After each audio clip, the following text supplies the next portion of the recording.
Bonjour à tous, ravi de vous retrouver sur Public Sénat et retour ce matin au vote par les sénateurs de la réforme de la SNCF.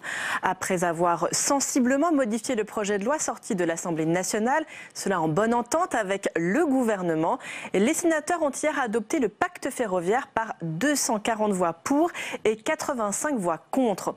Cela a été l'occasion pour Elisabeth Borne, la ministre des Transports, de saluer le travail, je cite, de co-construction avec le Sénat qui a inscrit l'incessibilité dans le texte pour écarter tout soupçon de privatisation.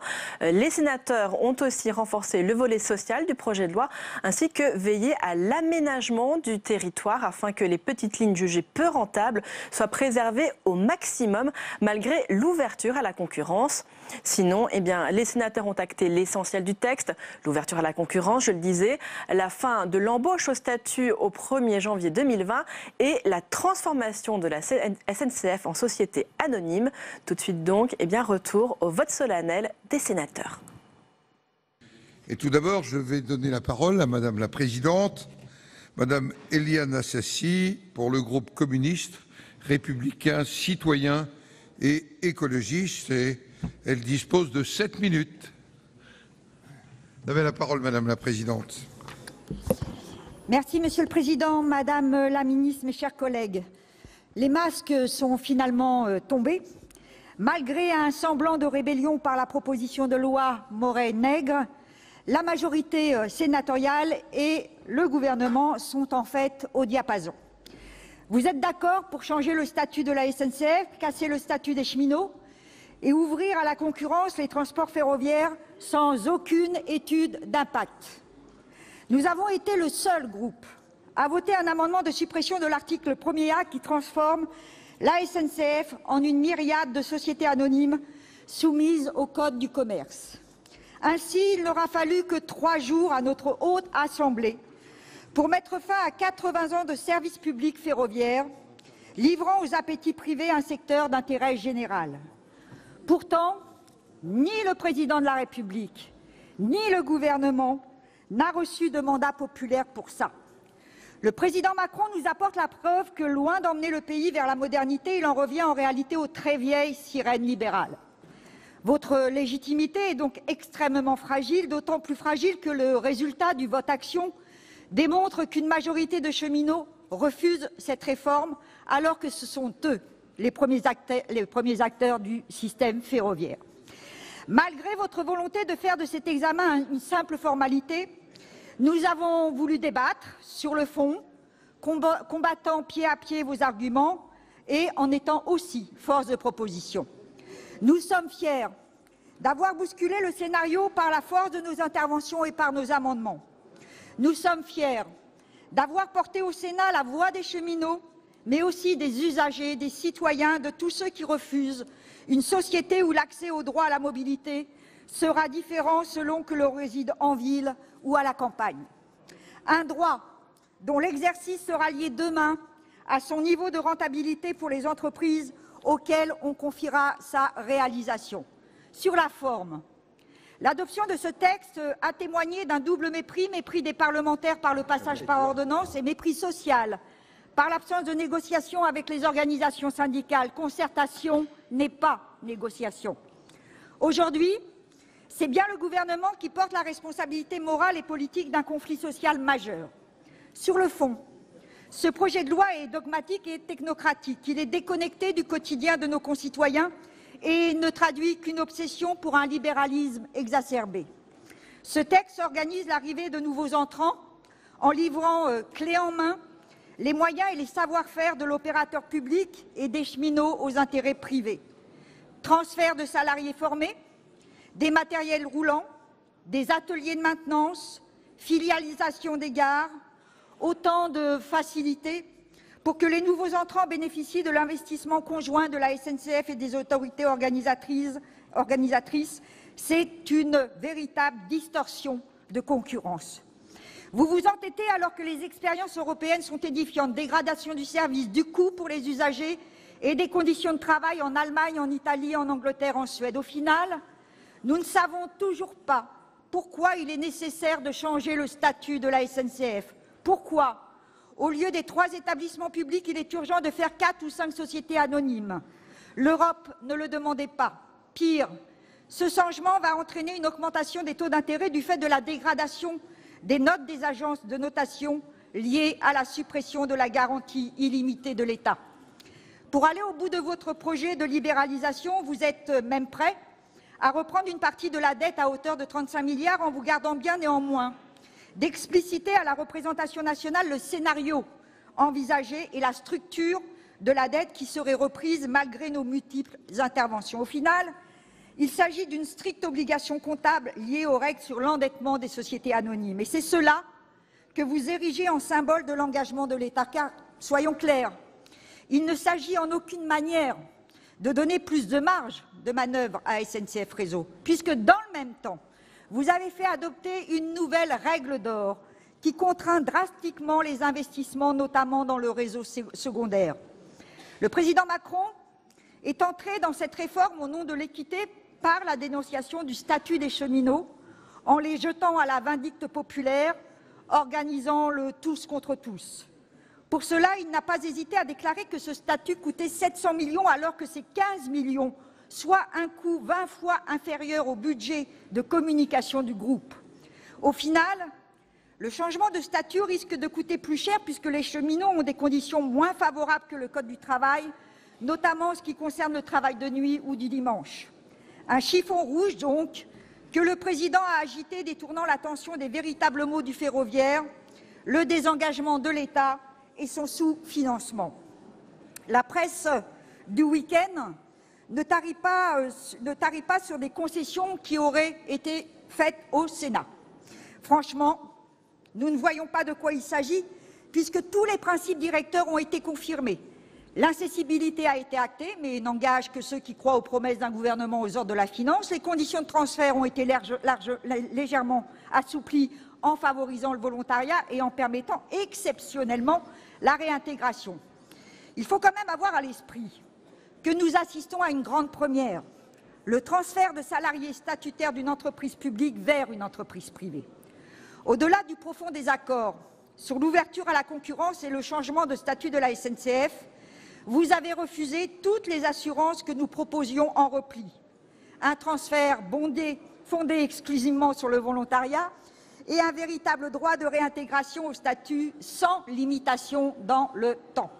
Enfin, moins de trains, puisque c'est à cela que va conduire la concurrence, c'est plus de cars, plus de camions, plus d'avions, pour un coût environnemental que nous n'avons pas le luxe de nous payer. Pour cette raison, notamment, nous aurions souhaité, Madame la Ministre, que le gouvernement se saisisse du règlement OSP pour préserver le modèle français intégré et permettant une péréquation au niveau national et entre les différentes activités, son haut niveau de sécurité, la compétence des agents, une maîtrise publique qui garantisse l'égalité des territoires et une réelle priorité au rail. Nous le répétons, cette réforme est avant tout idéologique. Elle montre combien le président des riches et son gouvernement ont décidé de s'attaquer aux citoyens et aux salariés. Après les APL cet hiver, les pseudo-privilèges des cheminots aujourd'hui, viendront demain des aides sociales et les retraites. C'est cela, votre projet de société, détruire les acquis sociaux et les garanties collectives, laissant les individus démunis devant la mondialisation capitaliste. La réforme de la SNCF est un symbole, Madame la Ministre, un repère social que le gouvernement et le président veulent faire sauter. Nous voterons donc contre ce projet de loi dont nous continuons à demander le retrait.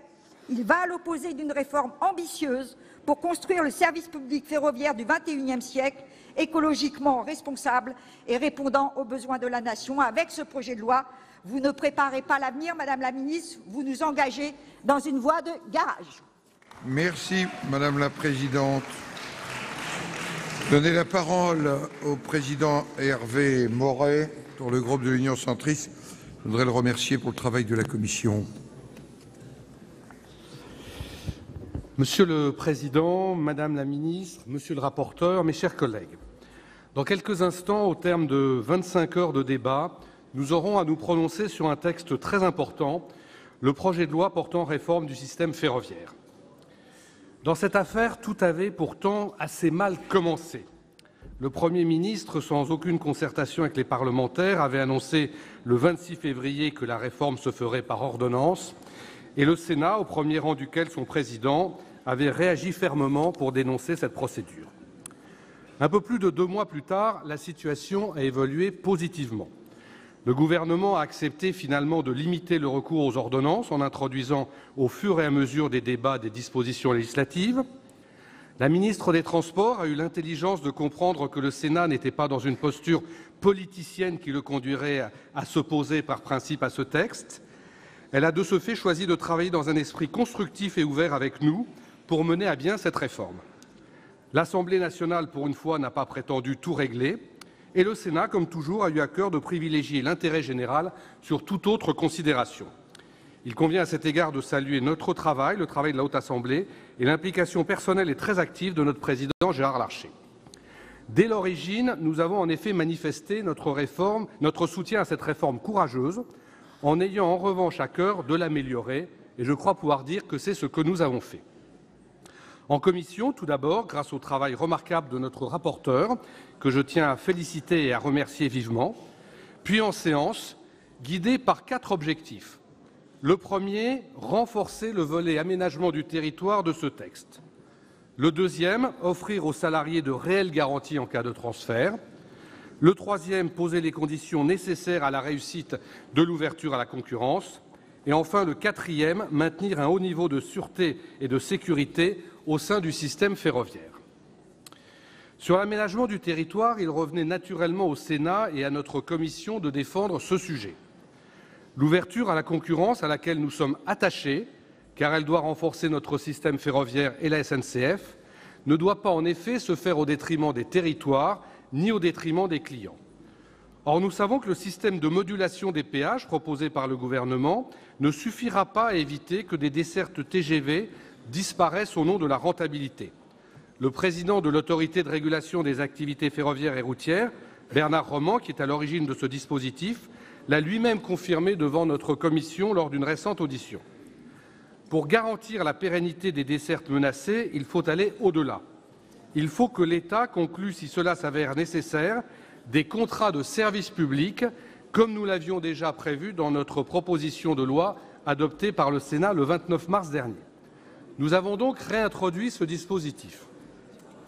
Sur le volet social, la Commission a complété le texte de l'Assemblée nationale.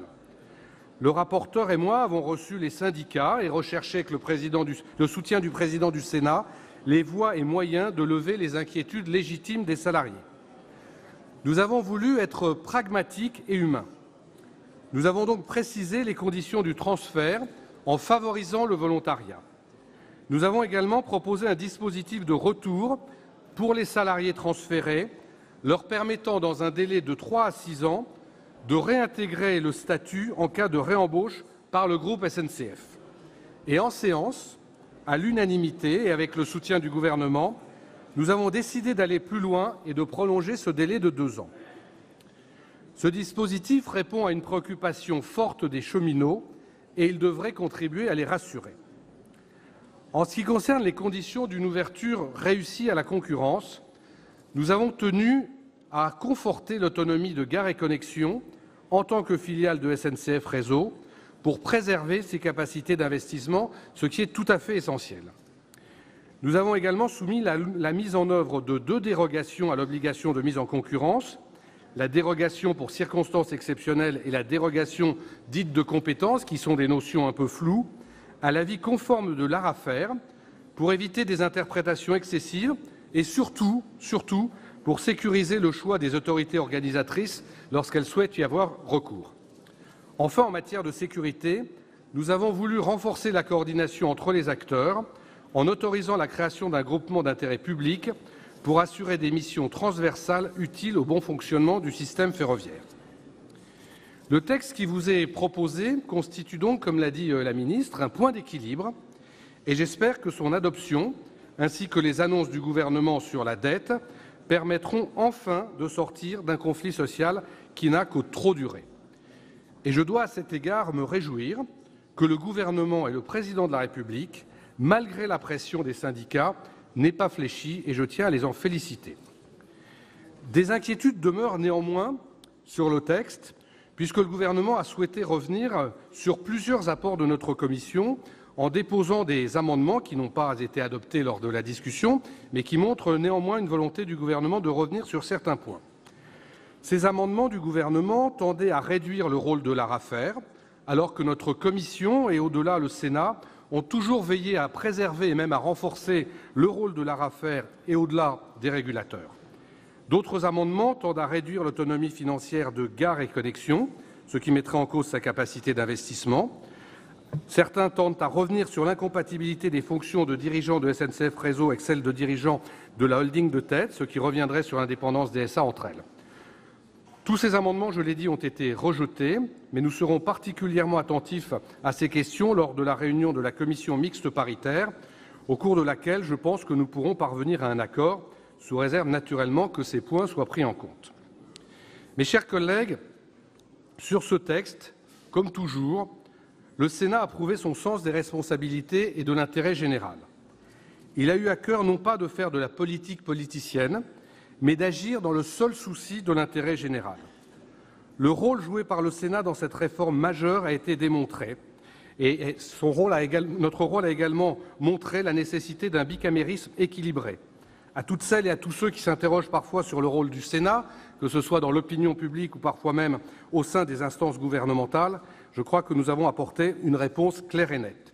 Et je crois, Madame la Ministre, qu'il faudra que le gouvernement s'en souvienne lors des discussions à venir sur la révision constitutionnelle. L'exécutif et surtout la France ont besoin d'un Parlement fort et responsable pour mener à bien des réformes d'ampleur. L'examen de ce texte l'a confirmé. Je vous remercie. Merci, Monsieur le Président.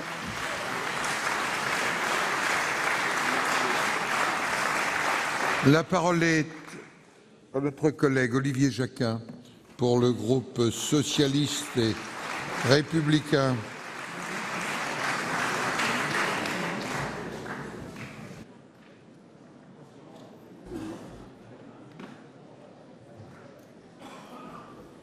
Bien, monsieur. Madame la ministre. Jacquin, vous avez la parole. Chers collègues, nous tous, les 348 sénateurs et sénatrices de France, par notre travail, venons de démontrer que le Sénat, lorsqu'il est pris en considération, est un élément déterminant du bicamérisme et de la démocratie parlementaire. Vive la République, vive le Sénat. Vous êtes d'accord ?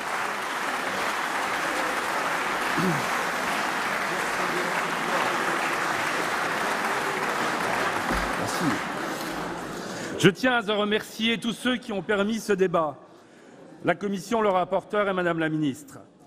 Pour autant, nous sommes loin d'être satisfaits de la version sur laquelle nous serons amenés à nous prononcer dans quelques instants.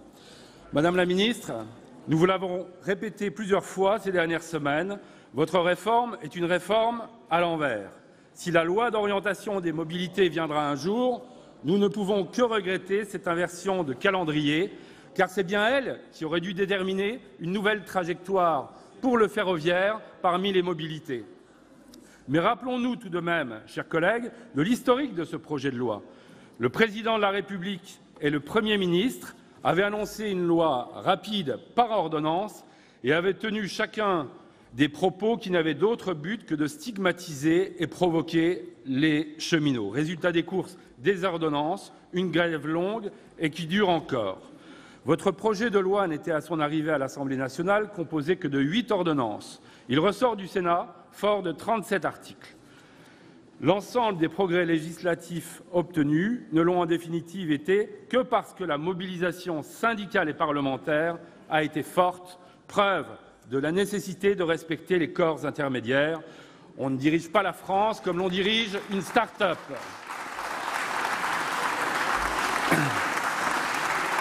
Néanmoins, Madame la Ministre, je continue de m'interroger sur cette méthode singulière de légiférer au doigt mouillé, c'est-à-dire sans étude d'impact ni avis du Conseil d'État, et de nombreuses questions importantes restent en suspens. Qu'en est-il vraiment de l'avenir des petites lignes, de la capacité financière des régions demain, ou encore de la modulation des péages et de leur impact? Deuxième interrogation, qu'en est-il de la nouvelle trajectoire financière de SNCF après l'annonce très récente du désendettement?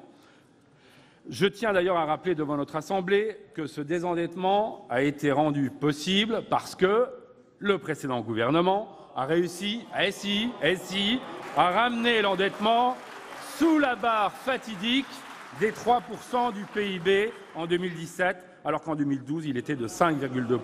Si. Enfin, qu'en est-il de la convention collective de la branche ferroviaire? Nous avons précisé les ordonnances, notamment sur les conditions de transfert et sur la réintégration possible chez l'opérateur historique, à partir notamment de notre amendement rectifié voté à l'unanimité. Mais nous ne savons pour l'instant rien de plus que la tenue d'une réunion tripartite État, patronat, syndicats. Nous sommes en droit d'avoir des précisions sur le rôle que vous comptez jouer dans ces négociations, mais également sur ce que vous comptez y porter. Certes, ces 3 éléments sont dans votre texte, mais je ne suis toujours pas convaincu de la pertinence du titre que vous avez donné à votre projet de loi « Nouveau pacte ferroviaire », tant il reste incomplet pour mériter un tel titre. En effet, vous ne proposez rien permettant de discriminer positivement le rail face à la route et l'avion. Dans un cas, l'usager paye une partie de l'infrastructure, pas dans les autres. À l'heure de la lutte contre le réchauffement climatique et de la transition énergétique, c'est insuffisant. Il conviendrait de valoriser les externalités positives du rail pour permettre un véritable report modal. Et dans un pacte ferroviaire digne de ce nom, devrait concerner tout le rail. Or, que constate-t-on? Quasiment rien n'est dit sur le fret. Quant aux petites lignes et à l'aménagement du territoire, aux éventuels nouveaux développements, les imprécisions et incertitudes sont nombreuses, ce qui peut nous permettre de douter. Ce n'est donc pas un nouveau pacte ferroviaire. Par ailleurs, la nouvelle organisation de la SNCF que vous proposez risque paradoxalement de l'affaiblir, notamment au travers de cette règle d'or très stricte qui inquiète quant aux nouveaux projets de développement du rail ou encore la transformation en société anonyme qui va renchérir le coût du financement par une augmentation mécanique des taux d'intérêt. La règle d'or est une bonne chose, elle a été inventée en 2014, son renforcement inquiète.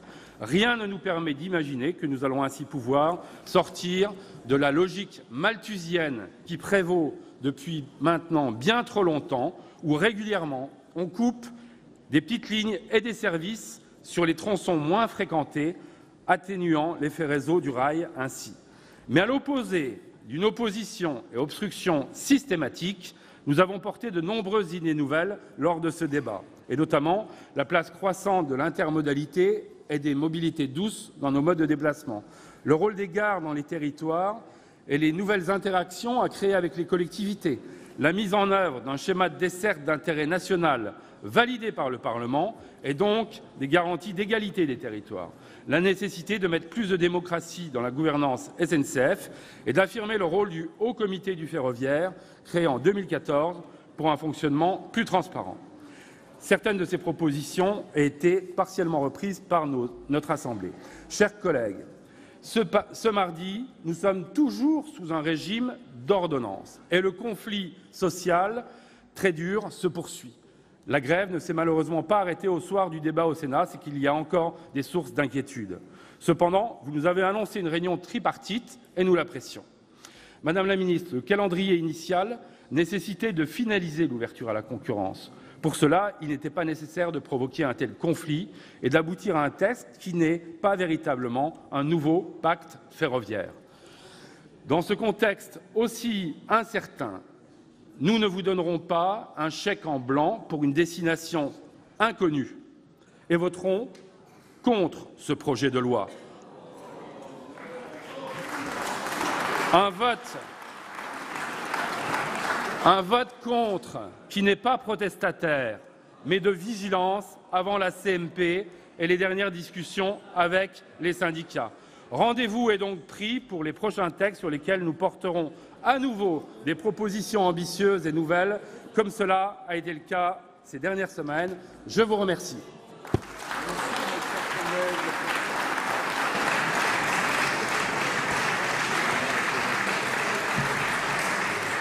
La parole est maintenant au président Claude Malhuret pour le groupe Les Indépendants, République et Territoires. Monsieur le Président, vous avez la parole. Monsieur le Président, Madame la Ministre, Monsieur le rapporteur, mes chers collègues, la réforme du transport ferroviaire que nous allons voter est une bonne nouvelle pour ceux qui souhaitent l'ouverture à la concurrence, la transformation de la société nationale et la fin de statuts professionnels exorbitants du droit commun. C'est surtout une bonne nouvelle pour tous les Français qui subissent chaque année un peu plus les conséquences du retard à réaliser cette réforme. Et c'est une défaite cuisante pour ceux qui ont organisé la pire des formes de grève, la grève à répétition destinée à pourrir au maximum et le plus longtemps possible la vie de nos concitoyens. Une défaite pour ceux qui prétendent défendre le service public en cassant depuis des semaines le service public. Ils prétendent défendre un service public qui marche. Nous savons tous qu'il marche mal. Un réseau à 2 vitesses, avec d'un côté les privilégiés des lignes à grande vitesse et de l'autre les roturiers des lignes classiques qui accusent un retard de plusieurs décennies d'investissement. Tous les élus de cette Assemblée peuvent donner des exemples édifiants de cette décrépitude.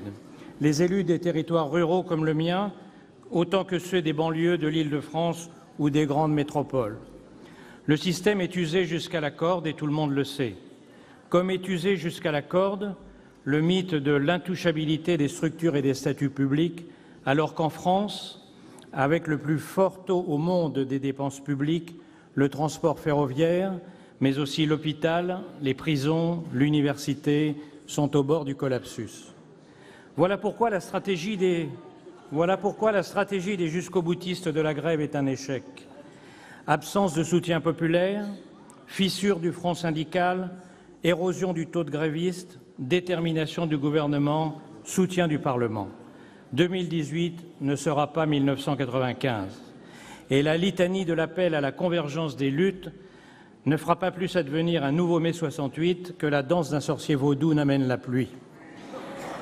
Ce n'est pas non plus en annonçant chaque semaine des chiffres de manifestants plus irréalistes qu'ils parviendront à masquer la dure réalité. La marée populaire était une marée basse. La France insoumise, le PCF, le NPA, des dizaines de groupuscules et en plus la CGT, Sud, la FSU.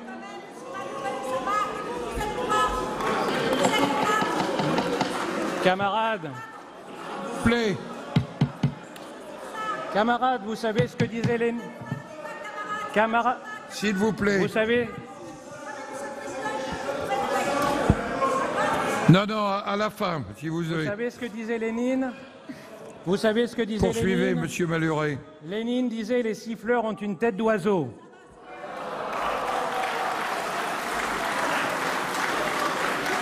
Ce n'est pas en annonçant chaque semaine des chiffres de manifestants plus irréalistes qu'ils parviendront à masquer la dure réalité, comme je le disais.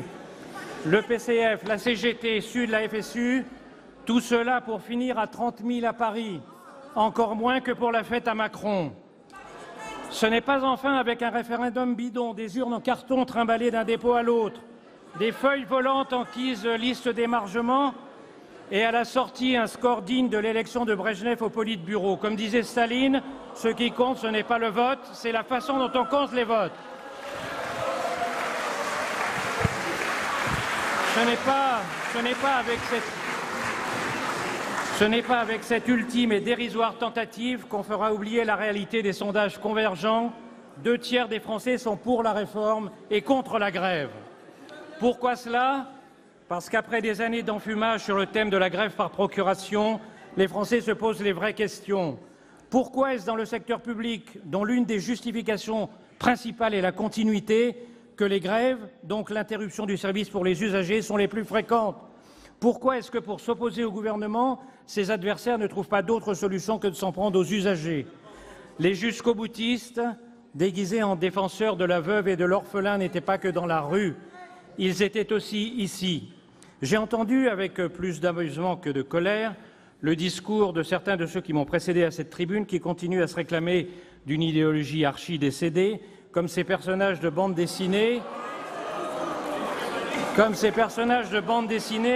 qui continuent de marcher sans s'apercevoir qu'ils sont au-dessus du ravin où ils vont tomber. Ils ont parfaitement le droit de s'exprimer. Mais il y a un règlement au Sénat, comme à l'Assemblée nationale, et ce n'est pas par hasard. Je le dis solennellement devant l'ensemble de nos collègues, Monsieur le Président. Venir dans l'hémicycle déguisés avec des chasubles de cheminots passés sur les costumes cravates et en brandissant des pancartes, de même que venir à l'Assemblée avec le maillot de l'Olympique d'Audricourt, n'est pas compatible avec la dignité de nos assemblées.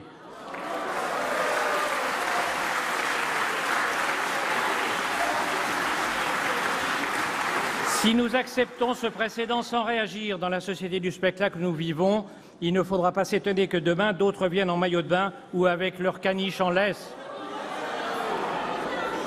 Je voudrais en revanche féliciter ceux grâce à qui notre Assemblée est parvenue à produire un texte équilibré et enrichi. Merci d'abord à vous, Madame la Ministre, d'avoir été à l'écoute de nombreuses propositions du Sénat. Merci à notre rapporteur Gérard Cornu, qui a réussi un exercice difficile en permettant de rassembler des positions souvent diverses afin d'aboutir au texte que nous votons aujourd'hui. Permettez-moi également de saluer la détermination d'Alain Fouché, qui a défendu au nom de notre groupe de nombreux amendements, dont plusieurs ont été retenus. Merci à ceux de nos collègues qui ont bien voulu les co-signer et les voter. Cette réforme aurait sans doute pu aller plus loin et surtout plus vite, car il va falloir attendre encore plusieurs années pour que le nouveau système soit réellement installé, et l'on peut compter sur les embusqués pour mettre à chaque étape des bâtons dans les roues. Mais je me garderai bien de reprocher sa timidité au premier gouvernement depuis des années, qui a eu le courage de s'attaquer à l'une des vaches sacrées de l'immobilisme français. Il savait qu'il prenait des risques majeurs, et l'on peut lui pardonner d'avoir dû faire quelques génuflexions bien pensantes devant des adversaires d'autant plus menaçants qu'ils sont faibles. Monsieur le Président, Madame la Ministre, mes chers collègues, ce projet de loi ouvre enfin la concurrence dans le transport ferroviaire. Il donne enfin des possibilités à la SNCF de se réformer pour aborder cette concurrence dans les meilleures conditions, et il protège les salariés en encadrant les conditions de leur transfert. Mais surtout, il permettra aux premiers concernés, les usagers, de retrouver l'espoir d'un service de transport ferroviaire digne de notre temps et digne de notre pays. Bien entendu, le groupe des Indépendants le votera. Merci, Monsieur le Président. La parole est à notre collègue Jean-Pierre Corbisez pour le groupe du Rassemblement démocratique social et européen. Monsieur le Président, Madame la Ministre, Monsieur le Président de la Commission, Monsieur le rapporteur, chers collègues, nous arrivons aujourd'hui au terme d'une réforme qui s'inscrit au cœur du quotidien des Françaises et des Français et qui concerne un service public historique, partie intégrante de notre patrimoine. Cette réforme est complexe et sensible. Elle souligne la difficulté de concilier des intérêts et des attentes, sinon contradictoires, à tout le moins incompatibles parfois, celles et ceux des usagers, des cheminots, des territoires ou encore du marché. Ainsi en est-il de l'attachement légitime de la Commission d'aménagement du territoire et du développement durable, réaffirmé d'ailleurs comme en étant au cœur des missions de la SNCF, partagée sur tous les bancs, à la protection de ses salariés. Dans le même temps, le secteur ferroviaire ne peut faire abstraction des mouvements qui animent notre monde, qu'il s'agisse des changements sociétaux, de l'évolution de notre contexte politique, je pense bien évidemment ici à l'Europe, ou des transformations de notre environnement dont il est de notre responsabilité partagée de le protéger. À ce titre, je salue la pugnacité des membres du groupe RDSE qui auront su, en séance, renforcer sur ce point le texte issu de la Commission par l'adoption d'un amendement en ce sens. Pour illustrer le sens de mon intervention, remettons-nous en mémoire le discours prononcé par François Mitterrand en 1990 à Clermont-Ferrand à l'occasion de l'inauguration d'une nouvelle ligne. Il disait ceci: « Je crois à l'essor du chemin de fer dès lors qu'il sait s'adapter à l'évolution des besoins et de la concurrence. Je crois à la capacité du secteur public pour mener de telles missions en alliant efficacité économique et progrès social. Mais une grande entreprise publique est aussi celle qui sait associer son personnel à ses propres progrès. » Partant de là, je souhaite souligner le travail remarquable de notre commission, présidée par Hervé Maurey, et de notre rapporteur Gérard Cornu. Nous avons su améliorer le texte de nos collègues députés, preuve s'il en est, dirais-je avec un peu de provocation, comme l'a dit mon collègue Jacquin, de l'intérêt d'un bicamérisme équilibré et signe d'un Sénat en pleine vitalité et pleinement dans ce rôle de législateur. Notre Assemblée a ainsi su répondre à un certain nombre d'inquiétudes exprimées ces dernières semaines, notamment au travers du mouvement de grève que nous connaissons actuellement. On peut ainsi se féliciter de l'inscription dans la loi de l'incessibilité du capital de la SNCF et de garanties certaines pour la protection des cheminots. Pour n'en citer que quelques-unes, la réaffirmation du statut particulier des personnels, le maintien des conventions et accords collectifs, l'inscription de garanties en cas de transfert d'activité, et l'encadrement des modalités de rupture de contrat de travail en cas de refus du salarié, notamment en matière de mobilité professionnelle. Certains, dont je fais partie, auraient souhaité aller encore plus loin, et en particulier sur les limites régionales de la mobilité. Les débats ne l'auront pas permis, mais le texte n'en constitue pas moins une réelle avancée pour les agents concernés en comparaison de la version initiale du texte. Fidèle à notre ADN, notre Haute Assemblée a également renforcé la place des collectivités, tout comme celle des usagers d'ailleurs, dans un certain nombre d'instances, et en particulier au bénéfice des personnes en situation de handicap. Attachés à l'équilibre des pouvoirs, nous avons collectivement entériné sur de nombreux points le rôle prépondérant de l'ARAFER afin qu'elle puisse jouer pleinement son rôle de garant et de suivi de la mise en œuvre et de l'impact de cette réforme. Et renforcer également celui du Haut Comité du système de transport ferroviaire. Nous espérons toutes et tous, Madame la Ministre, qu'il puisse enfin se réunir. Une vigilance que nous nous imposerons aussi également ici au Sénat, puisque nous avons souhaité également que le gouvernement nous rende compte régulièrement, et ce même si notre rapporteur a raison de dire « trop de rapports tue le rapport », mais avoir une actualisation tous les 2 ans du coût de transport ferroviaire pour les collectivités territoriales de la part de l'ARAFER aurait été intéressant. Enfin, soucieux de ne pas hypothéquer l'avenir, nous avons établi quelques principes financiers pour sécuriser l'évolution de la dette et assurer la soutenabilité pour les opérateurs de l'évolution des redevances. Soulignons encore l'encadrement des dérogations à la concurrence ou du transfert des matériels roulants, même si notre groupe aurait souhaité aller plus loin dans l'intérêt des régions et ancrer l'égalité territoriale au cœur du texte.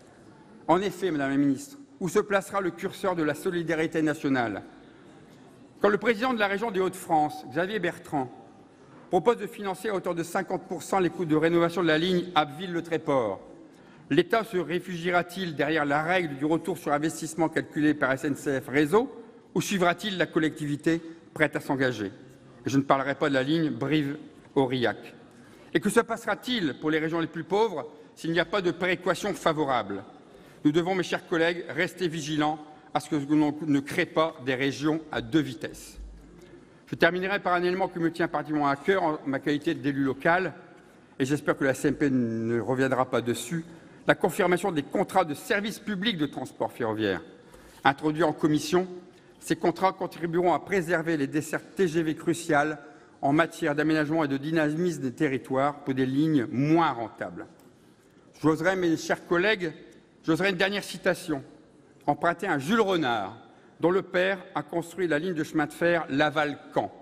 Il a dit ceci: « Le train, l'automobile du pauvre, il ne lui manque que de pouvoir aller partout, alors n'abandonnons pas les lignes secondaires. » En conclusion, Monsieur le Président, Madame la Ministre, à l'image de notre expression en séance publique, sans voter contre, le groupe RDSE votera une large majorité en faveur de ce projet de loi. Je vous remercie. Merci, mon cher collègue. La parole est maintenant à notre collègue Gérard Cornu pour les Républicains, qui a été rapporteur de ce texte. Je voudrais remercier.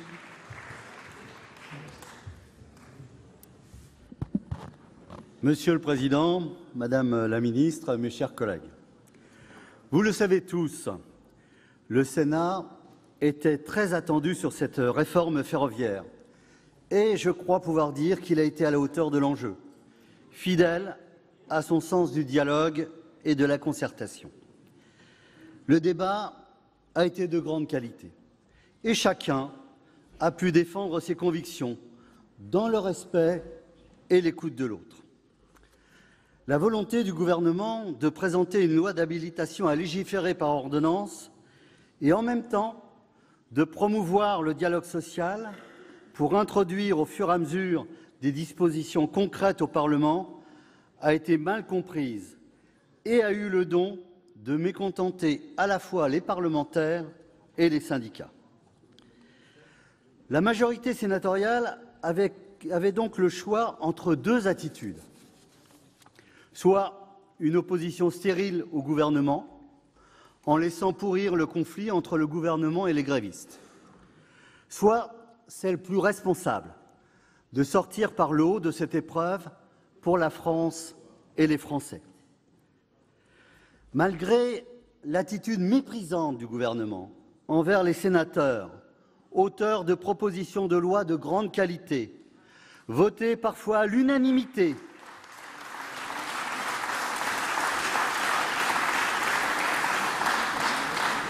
mais balayé d'un revers de main par le gouvernement.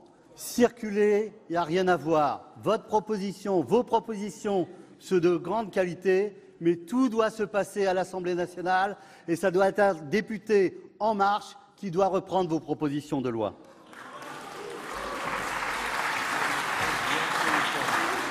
N'est-ce pas, Mathieu Darnaud, sur l'eau et l'assainissement? N'est-ce pas, Françoise Carton et Michel Vaspart sur le trait de côte et la loi littorale? N'est-ce pas, Patrick Chaize sur le numérique?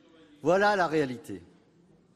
Eh bien, malgré cela, nous avons opté pour la seconde option, parce que c'est l'ADN du Sénat d'agir avec responsabilité, en dépassant les clivages politiques. Je voudrais, à cet égard, remercier personnellement notre président de groupe, Bruno Retailleau, de sa confiance et de son soutien total.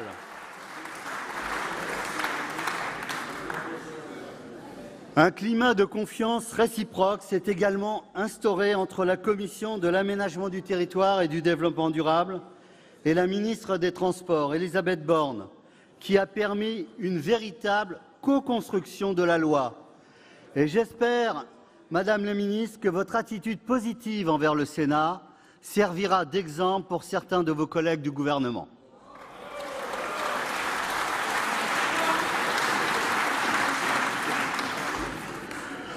Le Premier ministre a été satisfait de l'attitude responsable du Sénat et j'espère que la réforme constitutionnelle sera l'occasion de s'en souvenir. Nous avons plus que jamais besoin de la sagesse du Sénat, d'un bicamérisme moderne face aux humeurs et aux tensions. L'examen du texte a permis d'améliorer le projet de loi en prêtant une attention toute particulière au volet social de cette réforme et à son impact sur la desserte des territoires. Nous avons repris les dispositions qui figuraient dans la proposition de loi de notre président Hervé Maurey et de notre ancien collègue Louis Nègre, adoptée par le Sénat en mars dernier, et veillé à supprimer au maximum les ordonnances, en ne conservant que celles ayant un caractère purement technique. Nous sommes restés fermes sur le cap, l'ouverture à la concurrence, la fin du statut de cheminot et la transformation juridique de SNCF et de ses deux filiales. Toutes les avancées importantes sont dans la loi et je ne doute pas que nous pourrons aboutir à une CMP conclusive sur la base du texte voté par le Sénat.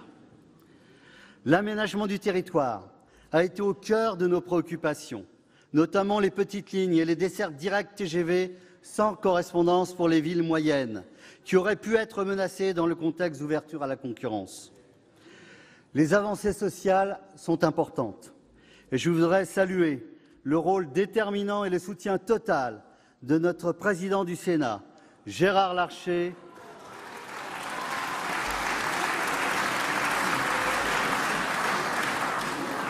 pour son implication à maintenir un dialogue constant et fructueux avec les syndicats réformistes. Il fallait lever les inquiétudes légitimes des salariés du groupe public ferroviaire, dont je tiens à saluer l'engagement pour le développement du transport ferroviaire. Nous avons précisé le cadre du transfert de personnel et renforcé les droits garantis aux salariés transférés.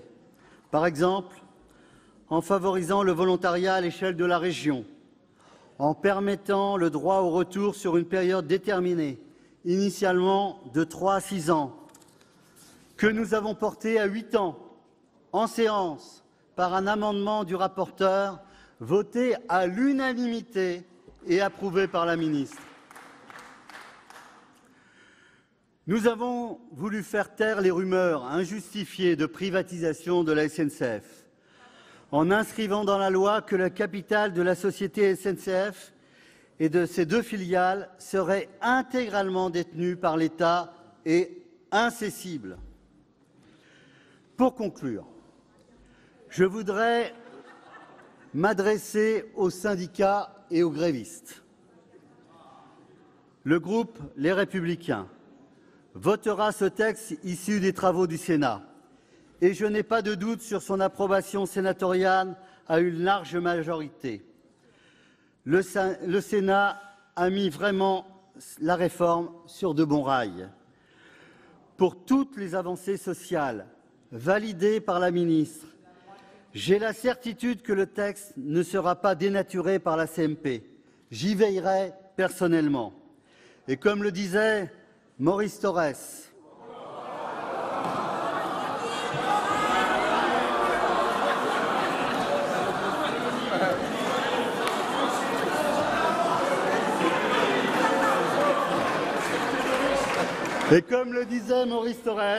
il faut savoir arrêter une grève.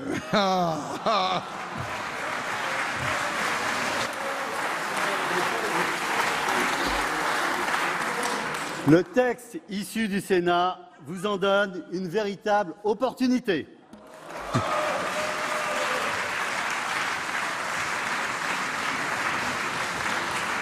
Merci, ça n'est pas l'auteur le plus cité habituellement au Sénat.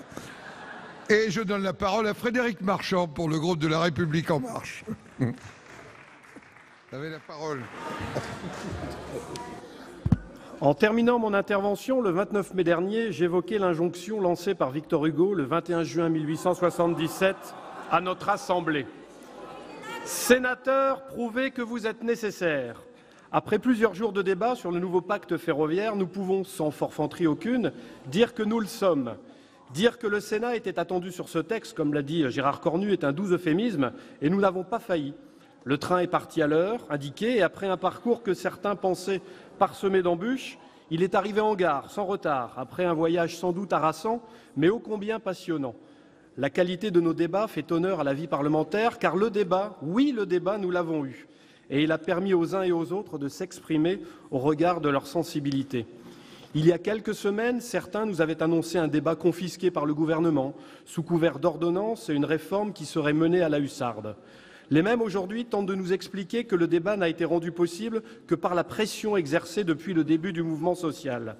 Et si nous arrêtions pour une fois de raisonner de manière aussi manichéenne, en se disant que cette réforme n'a été rendue possible que par une seule et même volonté, l'attachement collectif au service public ferroviaire. Cette réforme ferroviaire, ce n'est ni une victoire pour les uns, ni une défaite pour les autres.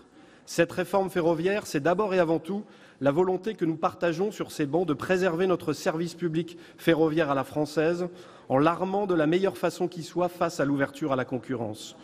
Notre expression a été diverse et variée. C'est toute la force de la démocratie, empreinte parfois d'une certaine outrance et de mauvaise foi, qui a permis à toutes les sensibilités de notre Assemblée de s'exprimer en toute liberté de ton et de parole. Je parlais de débats passionnants, car tous les sujets de la réforme ont été abordés grâce au formidable travail préalable effectué par notre rapporteur Gérard Cornu et par le président Hervé Maurey, qui ont mis leur énergie, leurs compétences au service de la réussite de cet exercice collectif. Car oui, l'exercice a été collectif. Sénat et gouvernement ont travaillé en bonne intelligence et nous avons particulièrement apprécié, Madame la Ministre, l'état d'esprit dans lequel vous avez souhaité d'emblée placer l'examen de ce texte et le travail de concertation fait en amont avec celles et ceux qui ont souhaité discuter et échanger. Vous avez à de nombreuses reprises dans la discussion évoqué la notion de co-construction et c'est bien cette démarche positive que nous retenons aujourd'hui. Nous allons nous prononcer sur un texte équilibré et qui va nous permettre de réinventer la réalité du fait ferroviaire dans notre pays. Car oui, nous partageons le même constat, qui est que notre système ferroviaire est aujourd'hui en bout de course. Nous avons beau nous réfugier derrière tous les argumentaires possibles et imaginables, mais la vérité est bien celle-là. L'ouverture à la concurrence qui se profile à l'horizon nous donne l'occasion unique de repenser complètement, de refonder notre logiciel ferroviaire dans un souci d'efficacité, de modernité et de justice sociale. L'efficacité, c'est d'abord et avant tout la qualité de service qui est proposée aux usagers, en remettant les collectivités territoriales au cœur de la mêlée, s'agissant des trains conventionnés. Notre discussion, les amendements votés font des régions des acteurs incontournables de l'aménagement territorial du ferroviaire dans ce cadre. Et ce sont vos mots, Madame la Ministre, dans le cadre d'un pacte de confiance passé avec l'État. La modernité, c'est celle de cette grande octogénaire qu'est la SNCF et sa transformation en société anonyme à capitaux intégralement publics. Car oui, on peut jouer sur les peurs, mais on ne saurait jouer impunément avec les mots et avec la réalité. La vérité est pourtant simple. Incessibilité et inaliénabilité sont bien les deux mamelles de notre service public ferroviaire et le resteront. Et dire le contraire, c'est mentir à nos concitoyens, c'est mentir aux cheminots. La loi est suffisamment claire et le moment est venu d'en finir avec ces petites polémiques. Forte de cette garantie, notre société nationale a tous les atouts pour se réinventer et se projeter vers l'avenir dans le cadre d'un projet d'entreprise partagé. C'est la justice sociale, enfin, qui est le cœur de tout le dispositif. Et nous avons vu à quel point, sur tous nos bancs, la volonté était partagée d'offrir au monde cheminot des perspectives d'avenir. Agiter là aussi le spectre du statut, en tentant d'opposer les uns aux autres, ne me paraît pas digne des enjeux pour le monde ferroviaire. Vous nous avez en effet réaffirmé tout au long de la discussion, Madame la Ministre, la volonté ferme du gouvernement d'accompagner les négociations entre l'Union des transporteurs et les organisations syndicales pour l'élaboration de la convention collective de la branche ferroviaire. C'est un engagement fort et nous savons que vous le tiendrez. Des avancées significatives sont désormais portées dans le texte, en lien étroit avec les organisations syndicales qui ont souhaité s'inscrire dans ce travail de co-construction.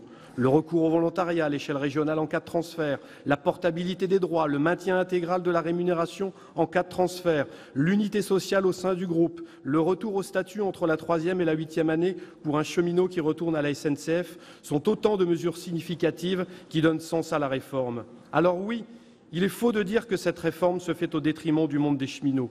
Ce sont eux les acteurs essentiels de notre grand service public ferroviaire et des engagements forts ont été pris par le gouvernement et la représentation nationale. Il n'appartient bien sûr à personne de dicter leur conduite aux organisations syndicales, mais il semble que le moment est désormais venu d'ouvrir une nouvelle page de notre grande histoire ferroviaire et de réconcilier les Français de tous bords et de tous horizons avec le chemin de fer. Vous le savez, nous le savons tous, l'ouverture à la concurrence est une chance dont nous devons nous saisir collectivement. Et il convient là aussi de dire les choses sans agiter de chiffon rouge. Je m'en remettrai pour cela notre régulateur l'ARAFER et son excellent rapport sur le sujet. Je cite « Lorsque les pays européens ont utilisé l'ouverture à la concurrence comme un instrument visant à relancer le transport ferroviaire de voyageurs, cet instrument a de manière générale porté ses fruits et contribué à une amélioration parfois spectaculaire de l'offre, des performances, de la qualité de service et du prix payé par l'usager. Alors, parce que là où il y a une volonté, il y a un chemin, le groupe La République En Marche votera sans hésiter ce texte portant nouveau pacte ferroviaire. Merci. Merci, mon cher collègue. Chers collègues, il va être procédé au scrutin public solennel sur l'ensemble du projet de loi pour un nouveau pacte ferroviaire. La séance est reprise. Résultat du scrutin sur l'ensemble du projet de loi pour un nouveau pacte ferroviaire. Compte tenu de l'ensemble des délégations de vote, le nombre de votants 343, nombre de suffrages exprimés 325. Pour l'adoption 240 contre 85. Le Sénat a adopté.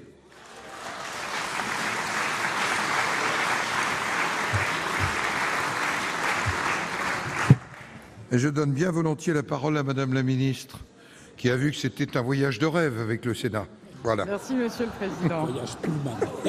Monsieur le Président, Monsieur le rapporteur, Mesdames et Messieurs les sénateurs, l'étape que nous franchissons aujourd'hui est majeure. Nous venons d'engager la transformation de notre système ferroviaire pour qu'il s'adapte aux besoins et aux attentes de nos concitoyens. Le gouvernement avait pris des engagements auprès des Français et il les a tenus. Nous avons non seulement confirmé les grands principes de la réforme, l'ouverture à la concurrence, la nouvelle organisation de la SNCF, l'arrêt du recrutement au statut, mais aussi la reprise de 35 milliards d'euros de dettes dans le quinquennat, mais nous les avons enrichis grâce aux discussions que le gouvernement a voulu mener avec les syndicats et toutes les parties prenantes. Ces enrichissements sont aussi le fruit d'un travail étroit avec votre Haute Assemblée et je tiens particulièrement à remercier le rapporteur Gérard Cornu, les membres de la Commission de l'aménagement du territoire et du développement durable et son président Hervé Moret, qui ont pris en compte les propositions du gouvernement et les ont complétées. Je souhaite ici saluer notre travail commun qui a été très constructif, chacun dans son rôle, partageant le même objectif de faire avancer la réforme, notamment en vue d'apporter des réponses aux questions que les cheminots pouvaient encore se poser, ou en marquant votre attachement aux enjeux d'aménagement du territoire que je partage. Je tiens aussi à saluer ici votre président Gérard Larcher, qui, je le sais,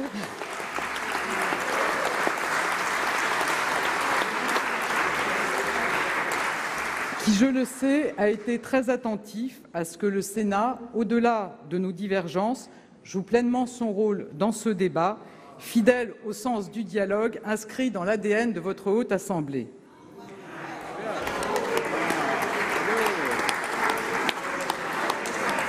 À vous, mesdames et messieurs les sénateurs de cette partie de l'hémicycle, je vous remercie également pour la qualité de nos débats. Nous ne partageons pas les moyens d'y arriver, mais nous avons un objectif en commun, celui d'assurer un meilleur service public ferroviaire pour les Français. La prochaine étape sera la commission mixte paritaire, où je ne doute pas que cet esprit de dialogue se poursuivra pour aboutir à un texte commun avec les députés. Pour les raisons que je viens d'évoquer, je suis confiante, car non seulement les grands axes de la réforme ont été confortés, mais la volonté d'aboutir à un accord pour l'avenir du système ferroviaire français est, je le sais, partagée. Je vous remercie. Voilà, les sénateurs ont donc largement hier adopté la réforme ferroviaire en la modifiant pour donner des gages aux syndicats, ce qui laisse espérer une sortie de crise prochaine. La Chambre haute a adopté le texte par 240 voix pour, 85 voix contre et 18 abstentions. Dans le détail, notez que 9 sénateurs socialistes n'ont pas suivi la consigne de voter contre de leur groupe. Le texte va faire l'objet d'une réunion en commission mixte paritaire lundi prochain à 14h30 très exactement. On passe à présent à toute autre chose, au débat annuel des sénateurs sur l'application des lois. Dans le contexte du procès en lenteur fait par le gouvernement aux parlementaires et dans le cadre d'une révision constitutionnelle qui braque de nombreux sénateurs, eh bien le Sénat a reproché au gouvernement ses retards pour faire appliquer les lois. Voyez les échanges hier entre les sénateurs et Christophe Castaner, le ministre des Relations avec le Parlement. Je me réjouis de l'organisation de ce débat sur le bilan annuel de l'application des lois. En effet, nous n'avions pas eu la possibilité de l'organiser l'an dernier en raison de l'interruption des travaux en juin. Le Sénat a été très vigilant sur la bonne application des lois, à commencer par la publication en temps et en heure des textes réglementaires prévus par le législateur. Comme pour les années précédentes, ce bilan est le résultat d'un travail minutieux de chaque commission pour les lois relevant de son ressort. Permettez-moi de saluer la qualité du dialogue avec les administrations et le secrétariat général du gouvernement, témoignant de la volonté commune du Sénat et du gouvernement d'une bonne application des lois. Ce bilan s'appuie également sur les données statistiques issues de la base APLEG propre au Sénat. Cette base et la méthodologie utilisée permettent une homogénéité de la donnée dans le temps, garante de l'effectivité des comparaisons réalisées par le Sénat au fil des ans. Ce bilan porte sur les lois promulguées au cours de la session 2016-2017 au 31 mars 2018. Cette date de référence, 6 mois après la fin de la session concernée, est choisie en raison de l'objectif que s'est fixé le gouvernement d'une publication des textes d'application dans ce délai. La session 2016-2017 a été atypique. Pour la première fois depuis le début de la Ve République, se sont succédés au cours d'une même année parlementaire les élections présidentielles, législatives et sénatoriales. Cela a eu des conséquences sur nos travaux. Hors convention internationale, ce sont 48 lois qui ont été votées, soit 7 de moins que lors de la session précédente. 35 de ces textes, hors procédure accélérée de droit, ont été examinés selon la procédure accélérée. Cette proportion, 77% des textes, est en augmentation par rapport à la session précédente. Enfin, l'ensemble des projets de loi ont été votés selon cette procédure. 21 lois votées lors de la session sont d'origine parlementaire, dont 9 sénatoriales. J'en viens maintenant au taux d'application des lois. Pour la session 2016-2017, 26 lois appelées des mesures réglementaires d'application, les 22 autres étant d'application directe. Le taux d'application des lois de ces 26 lois est, selon les calculs du Sénat, de 73%. La légère différence avec celui du gouvernement s'explique par le fait que nous faisons le suivi de tout texte réglementaire, y compris les arrêtés. Une précision méthodologique est peut-être nécessaire.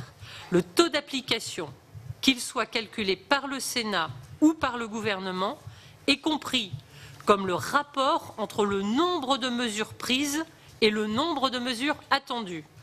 Il ne prend donc pas en compte les articles ou les lois n'attendant aucune mesure d'application. Pour les saisons 2016-2017, la session 2016-2017, ce sont ainsi 384 mesures sur les 527 attendues qui ont été prises. Selon les 26 lois, sur les 26 lois nécessitant des mesures d'application, 6 ont vu 100% de leurs mesures prises, 18 sont partiellement mises en application et 2 n'ont aucune de leurs mesures d'application prises. Il faut toutefois noter que ces 2 lois non mises en application n'attendent qu'une seule mesure chacune et pourraient donc, je l'espère, très prochainement être considérées comme totalement appliquées. Le taux d'application de la 14e législature est très élevé. Il dépasse les 90%. Hors loi votée lors de la dernière session, il atteint 94%. Sur l'ensemble de la législature, ce sont ainsi plus de 3000 mesures réglementaires d'application qui ont été prises. Ce taux élevé d'application des lois de la 14e législature s'explique notamment par la très forte mobilisation de l'ancien gouvernement dans les derniers jours de son mandat. Plus de 400 décrets ont été pris au mois de mars et d'avril 2017 et dans les 10 premiers jours de mai 2017, soit juste avant l'élection présidentielle. Par comparaison, sur la même période en 2016, ce sont 147 mesures qui avaient été prises. Le délai moyen de prise des décrets pour les lois votées lors de la session 2016-2017 est en diminution. Il est de 5 mois et 10 jours, contre 6 mois et 22 jours pour la session 2015-2016. Toutefois, encore 30% des décrets pris le sont plus de 6 mois après la promulgation de la loi, dont 6% supérieurs à 1 an.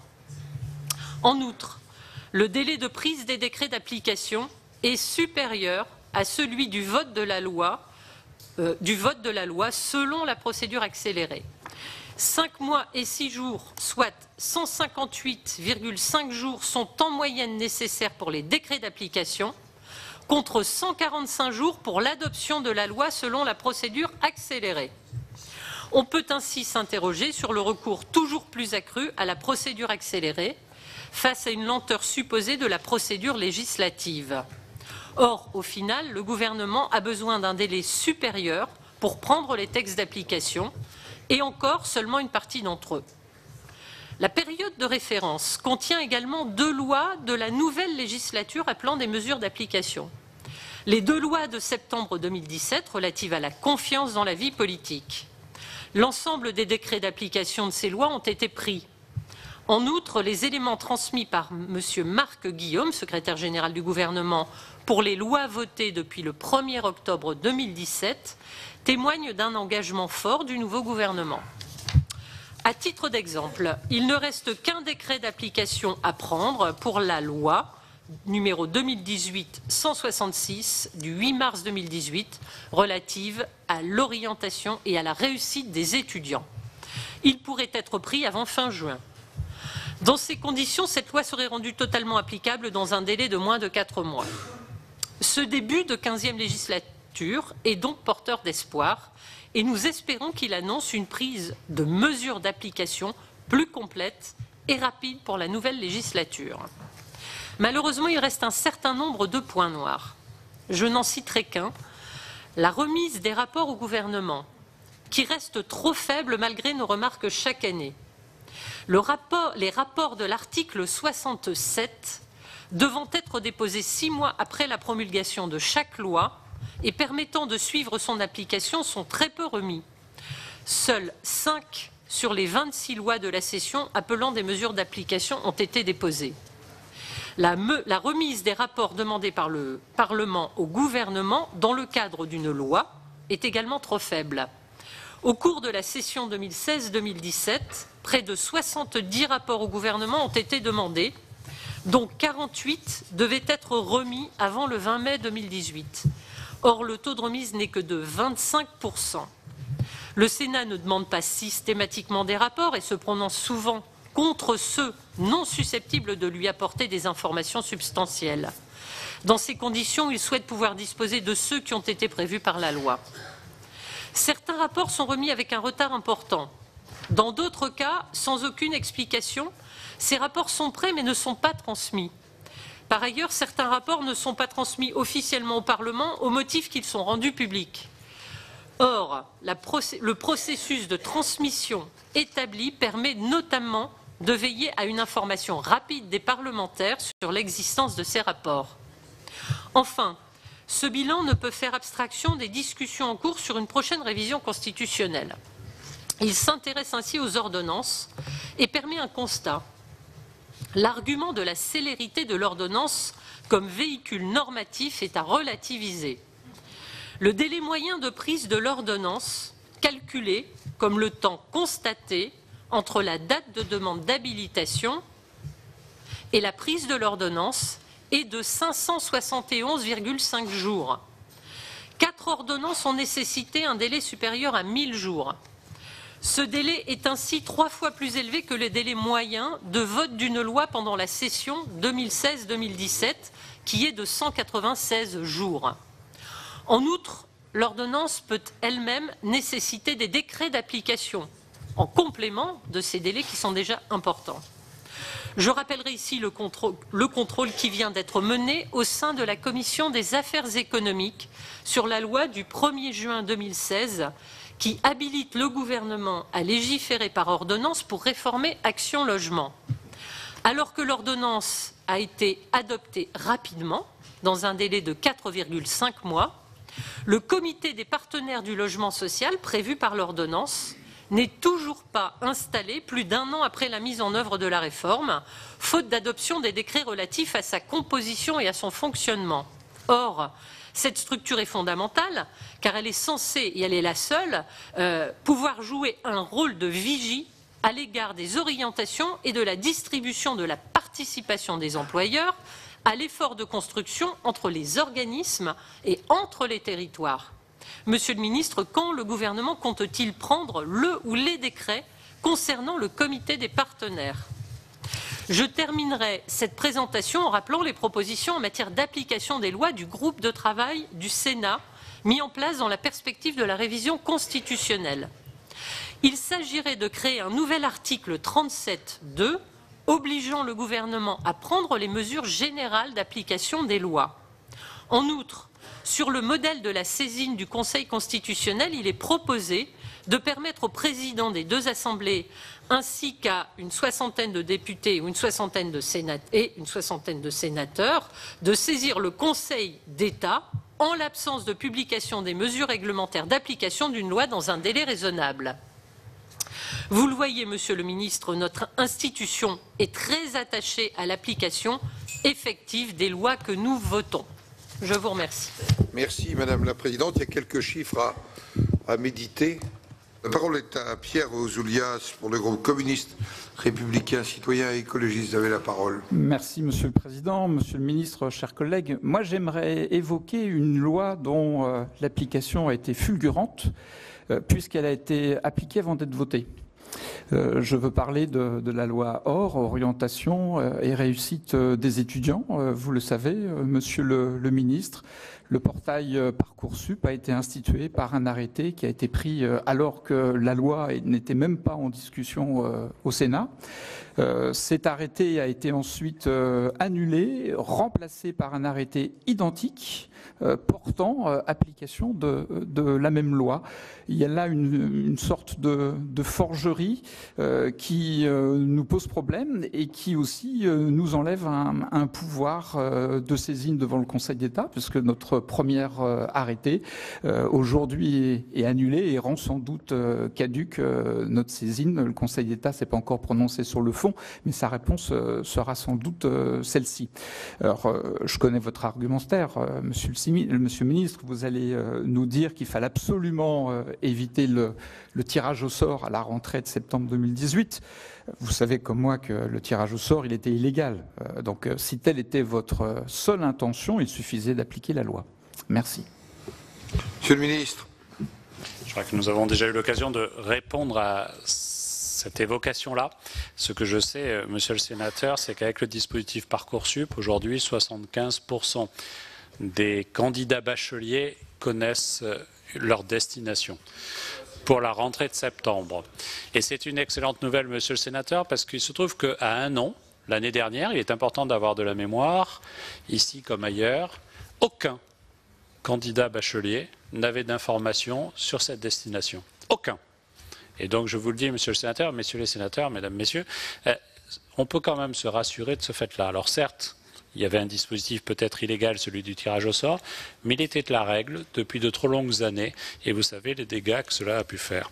Donc le gouvernement a fait un choix, celui de s'adresser à ces candidats au bac et à faire en sorte qu'on puisse sortir à la fois d'un système inique, aller vers un système le plus efficace possible. Souhaitons collectivement qu'il soit le plus efficace possible, le plus juste et qui mette un terme à ce scandale démocratique qu'était le tirage au sort. Monsieur Ouzoulias, oui. Je suis désolé, mais vous n'avez pas répondu sur la transposition, l'application anticipée de la loi, monsieur le ministre. Et par ailleurs, en effet, à la même date, il n'y avait pas de réponse l'an passé, mais tout simplement parce que le portail n'était pas ouvert, monsieur le ministre. Il a ouvert un peu plus tard. Oui, monsieur le ministre. Je vous confirme, monsieur le sénateur, je suis moi-même parent d'élève et j'étais dans l'incertitude avec ma fille qui passait son bac quelques semaines après. Donc on peut avoir la nostalgie d'un système qui ne fonctionnait pas. Et je vous ai répondu de façon assez politique en disant qu'effectivement le gouvernement avait fait un choix. Celui qui n'était pas celui du statu quo. Le gouvernement a eu l'occasion d'y répondre à plusieurs reprises. Je l'ai d'ailleurs moi-même fait dans l'hémicycle du Sénat sur cette volonté de ne pas laisser l'incertitude et l'injustice être une règle, mais d'accepter effectivement le débat parlementaire. C'est un choix, on peut le regretter. Je pense que les étudiants aujourd'hui et celles et ceux qui échapperont au tirage au sort ne manqueront pas de l'apprécier. Oui, je rappelle quand même qu'on est dans le bilan de l'application de la loi, et donc pas dans l'explication de quelque chose qui peut être utile, mais c'est quand même ça. Donc on note que l'an prochain on fera le bilan. Donc la parole est à Claude Kern pour le groupe de l'Union centriste. Merci Monsieur le Président, Monsieur le Ministre, mes chers collègues. Dans les médias, on ne parle aujourd'hui que de la loi Elan. Alors parlons-en. Son article 15 menace la protection du patrimoine. Il prévoit de transformer l'avis conforme de l'ABF en avis simple pour l'installation d'antennes relais ainsi que pour la résorption de l'habitat insalubre dans les secteurs protégés au titre du patrimoine. En cas de recours par la mairie ou le PCI sur l'avis d'un ABF, le silence gardé par le préfet vaudra acceptation du recours. Ces dispositions peuvent profondément fragiliser la protection du patrimoine. En particulier, elles remettent en cause les dispositifs de sauvegarde des sites patrimoniaux remarquables. À l'Assemblée nationale, un amendement du rapporteur de la Commission des affaires culturelles a bien tenté de rééquilibrer un peu le dispositif en instaurant la possibilité de recourir à un médiateur dans le cadre des recours déposés contre les avis des ABF. Mais cela est cosmétique. Si le texte devait être adopté en l'état, les plans de sauvegarde et de mise en valeur ou les plans de valorisation de l'architecture et du patrimoine pourraient tout simplement être contournés au prétexte de lutter contre l'habitat insalubre.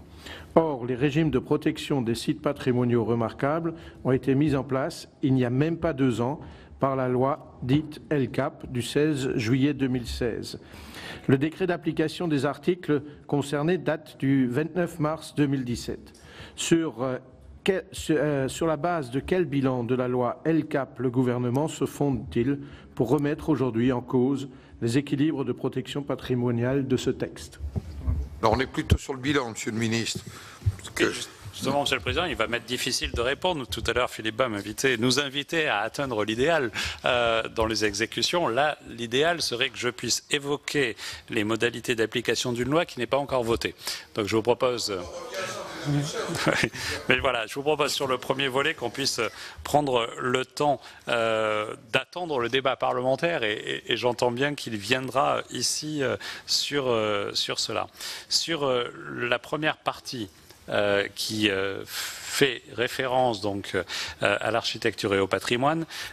Vous évoquez notamment les modalités de délivrance et du retrait du droit de reproduire vis-à-vis des services administratifs qui seraient contraires aujourd'hui, selon les indications qu'on a, au droit communautaire. Il est décidé par le gouvernement de ne pas prendre cette mesure après un avis négatif du Conseil d'État. Et c'est pour ça qu'aujourd'hui, on est sur ces sujets en attente de précision et la discussion parlementaire nous permettra d'avancer et de tenter de répondre à ce moment-là, peut-être dans le cadre de la loi Elan, mais je ne peux pas vous le garantir. M. Kern. Oui, c'était juste pour savoir quel était le bilan de la loi LCAP. Quelle était la base du bilan de la loi LCAP? Alors, très précisément, non pas sur le bilan, mais sur l'approche quantitative, vous avez 41 mesures qui ont été appliquées sur les 43 attendues. Il en reste 2. Donc. Oui. Donc, très bien. Une à laquelle j'ai répondu et j'ai expliqué pourquoi. En fait, je n'ai pas donné le détail, mais j'ai répondu, j'ai expliqué pourquoi elle n'était pas traitée. Si vous me le permettez, le Président, peut-être pour être encore plus complet. La seconde qui a été introduite par le 1 de l'article 53 concerne les missions de recherche des enseignants des établissements d'enseignement supérieur dans la création artistique, dans le domaine du spectacle vivant et des arts plastiques. Et j'avais répondu en vous indiquant qu'après consultation interministérielle des organisations syndicales, il a été décidé que la réforme du statut des enseignants était nécessaire avant de prendre cette mesure. La parole est à Franck Montaugé pour le groupe socialiste et républicain. Vous avez la parole. Merci Monsieur le Président. Monsieur le Président, Monsieur le Ministre, chers collègues, comme je l'ai fait en commission des affaires économiques, je voudrais prolonger le propos, le contrôle de l'application des lois, en l'élargissant à un sujet qui me tient à cœur et pour lequel j'ai présenté il y a peu 2 propositions de loi, dont une a été votée à l'unanimité par notre Chambre, celle concernant l'amélioration des études d'impact des projets de loi, l'autre étant renvoyée en commission. Sans froisser personne, le bilan présenté dans le rapport de Valérie Létard, que je remercie, rapport utile, nous le mesurons, est essentiellement quantitatif. La norme de l'exercice le veut ainsi. Mais ce qui nous intéresse, au final, en tant que législateur, c'est, au-delà de leur mise en œuvre effective, l'effet de l'application des lois que nous votons dans la vie de nos concitoyens. L'article 24 de la Constitution nous confie la responsabilité d'évaluer les politiques publiques.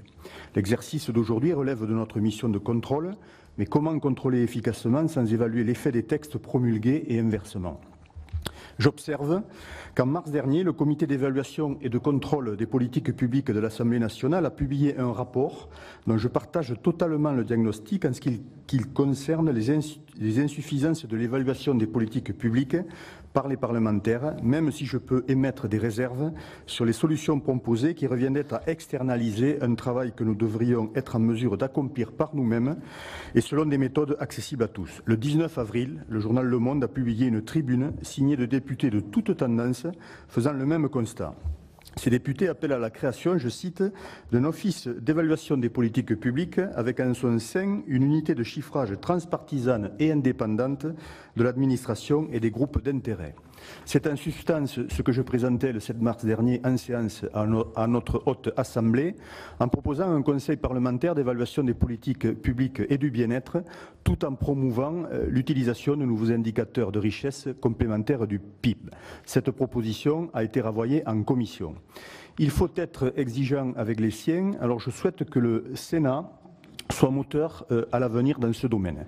Et à l'adresse du gouvernement, entendez-vous, Monsieur le Ministre, donner une suite à la proposition de loi relative à l'amélioration des études d'impact des projets de loi, votée par le Sénat donc, le 7 mars dernier à l'unanimité et qui s'inscrit dans les objectifs de la démarche actuelle des députés. Merci. Monsieur le Ministre.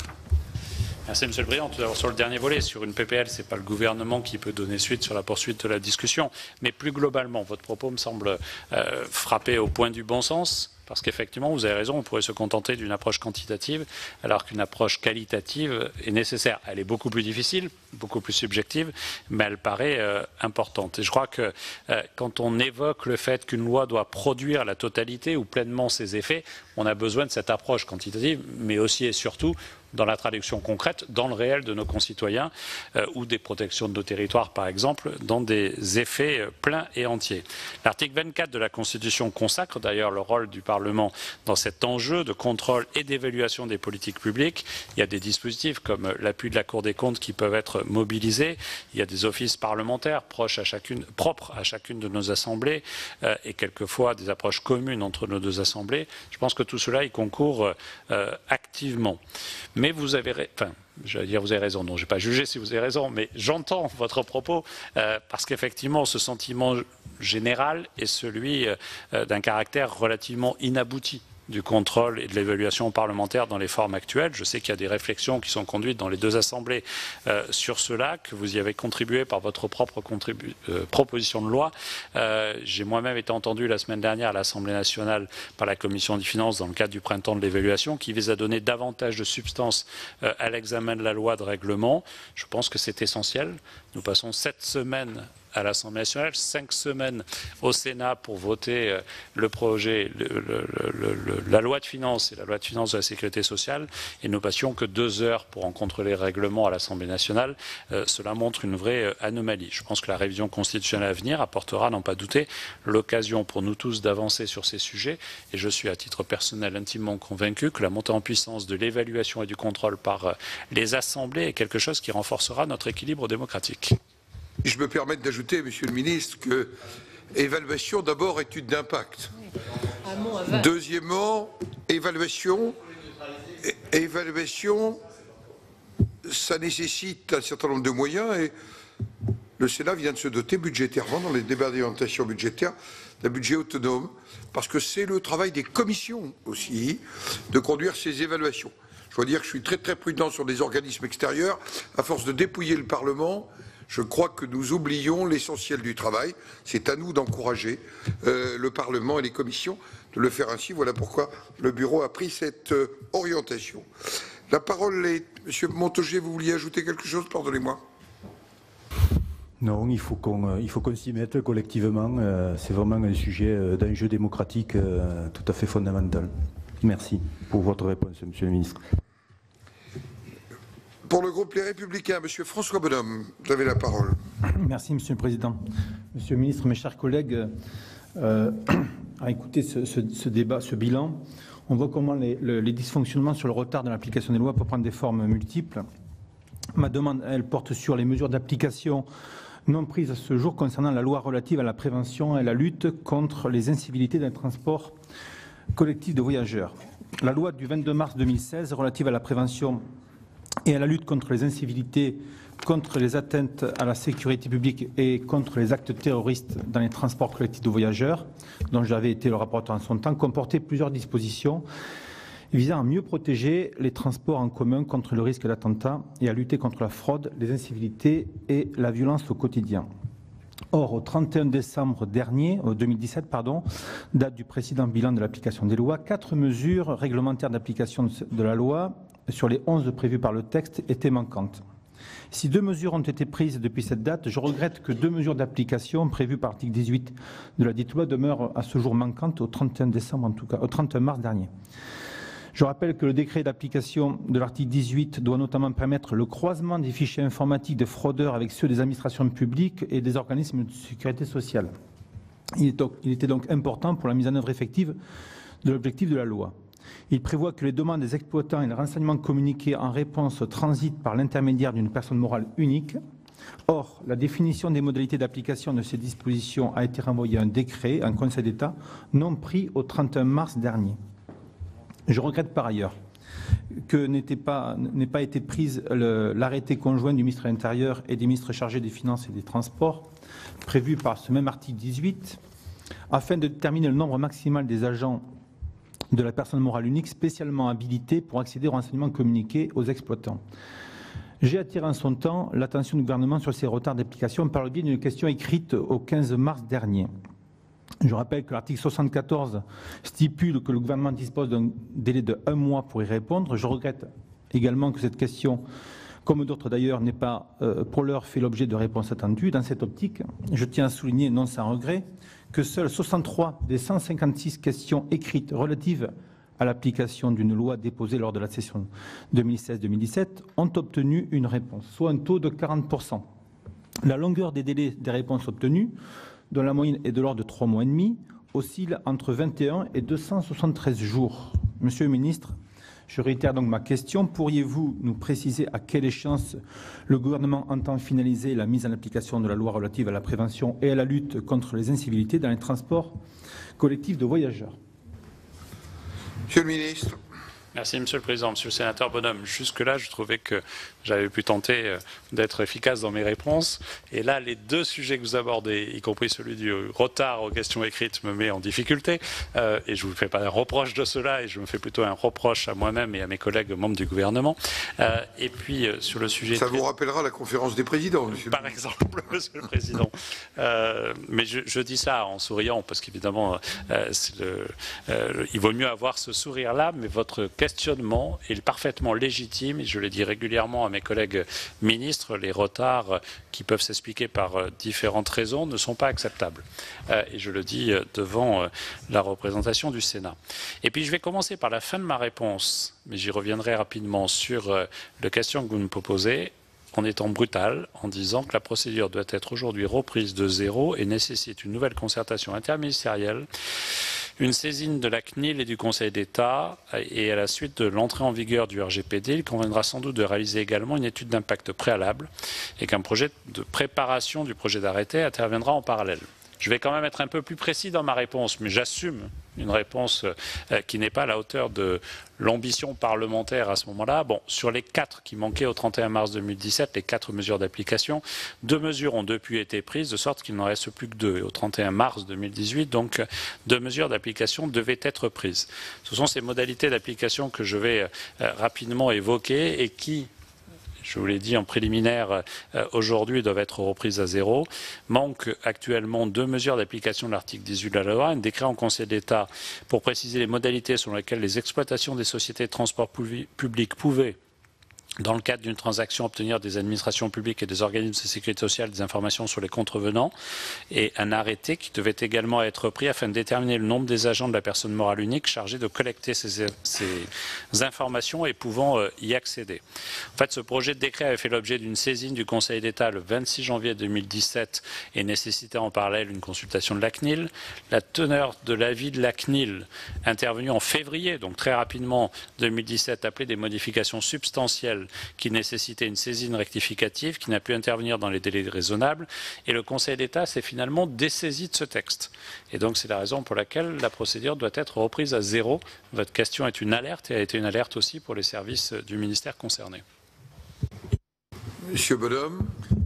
Monsieur le ministre, je vous remercie dans la mesure où vous reconnaissez un manquement, c'est déjà mieux qu'un déni, c'est déjà la moitié du travail est fait. Simplement, vous m'accorderez que c'est une situation un peu baroque que de devoir poser une question écrite pour obtenir une réponse à une non-réponse. Donc je pense qu'il y a des progrès à faire et ça, en tout cas, les progrès iront dans le sens des prérogatives du Parlement pour contrôler l'activité du gouvernement. Voilà pour ce débat sur l'application des lois. À l'heure où la procédure législative est accusée de lourdeur et de lenteur, les sénateurs ont rappelé au gouvernement la part de ses devoirs dans l'application des lois. Philippe Bas, le président de la commission des lois, sénateur Les Républicains, a dénoncé, je cite, l'inanité de vouloir à tout prix accélérer la navette parlementaire au détriment du droit d'amendement et de la qualité de la loi si le gouvernement n'est pas en mesure de prendre dans des délais raisonnables les textes réglementaires nécessaires. En clair, il invite le gouvernement à balayer devant sa porte. Vous pouvez toujours voir et revoir toutes les auditions et toutes les séances sur notre site publicsénat.fr. Très bonne journée sur les chaînes parlementaires.